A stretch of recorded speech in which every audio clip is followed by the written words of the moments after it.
AITA for divorcing my wife because she lied about her fertility. I, M, 38, have been with my wife, Natalie, F, 37, for 8 years, married for 4 years. Natalie has a daughter from a previous relationship, Kaya, F, 12. Kaya's dad left when she was a newborn. We have no idea where he is. I love her as if she were mine. She calls me dad and has a great relationship with me. I told Natalie from the very beginning that I would like to have biological children, and she said she is open to having more kids. After we got married, we bought a nice place and started trying for a baby. After a year, we did some testing and all came back normal. My wife said IVF would be too costly and hard on her body. I was secretly devastated, but I decided to come to terms with the fact that I'll never have any biological kids. This was until a few days ago when I found out from Natalie's sister that Natalie lied to me. She and her sister got into a fight in our house, and her sister screamed, "At least I don't take pills behind my husband's back and claim I'm infertile. Does he know you had an abortion?" I was floored. My wife kicked her sister out and started crying, saying she really didn't want another kid and didn't want to lose me. I can't believe she lied to me instead of talking to me. I just left. I have been staying at my parents' house since then. Natalie begs me to come back, and she says we can try for a baby. Kaya even messaged me to come back. My parents think I should just move on and give her another chance. She made a mistake, and she apologized. AITA for wanting a divorce for this lie? Added, I live in Canada. I'm pro-choice. I do believe women have to control their bodies. Don't lecture me about her rights.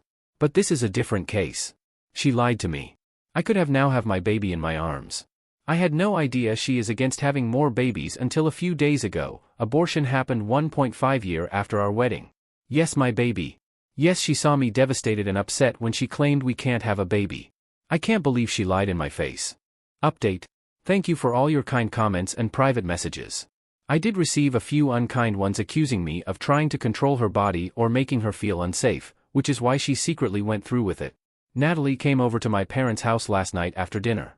She dropped off Kaya at her friend's because she said she needed to talk to me. I'm glad I gave her the chance because I now have no doubt she is a pathological liar. She said after her first pregnancy she had to work so hard to be in shape and she swore she would never do that again.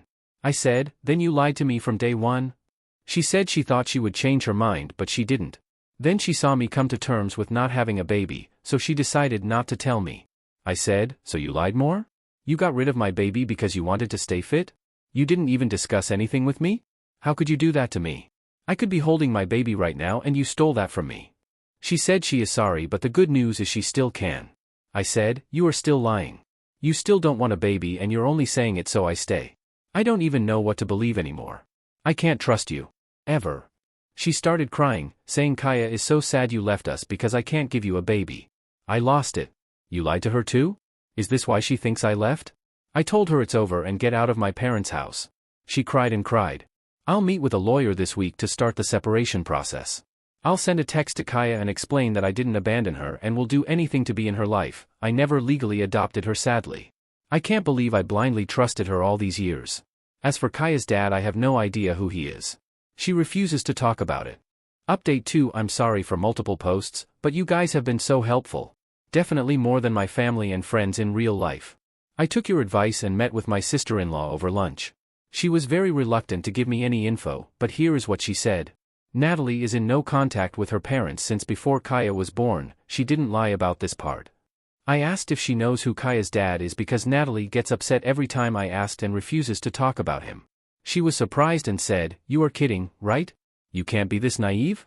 It's obviously Ryan. Her boss. The guy who owns the yoga place. I asked about their relationship. She kept saying, Natalie really loves you. I begged her to tell me everything. She said she thinks, not sure, the reason Natalie had an abortion was that she wasn't sure if the baby was mine or Ryan's. Either way, she didn't want another baby. I was floored. She was cheating on me? The same time we were trying for a baby? With the same guy who already abandoned her once? What's going on here? Why? I was stupid enough to start a college fund for her kid, yet she cheated on me at least once with this guy? I'm gonna lose my house and half of everything. She said, listen, you are a good guy, just move on. No need to dig more, you are making yourself crazy. I asked if Kaya knows who her dad is. She said absolutely not because Ryan has zero desire to be in her life. I want to tell everything to Kaya before leaving, but my parents think this is crossing the line because I'm not her dad or mom and it's none of my business. My friends think I want to tell her to hurt Natalie, but it's the opposite. I know how awful it is to be lied to, and Kaya deserves the truth. My parents think I act like a crazy person and I should just meet with the lawyer.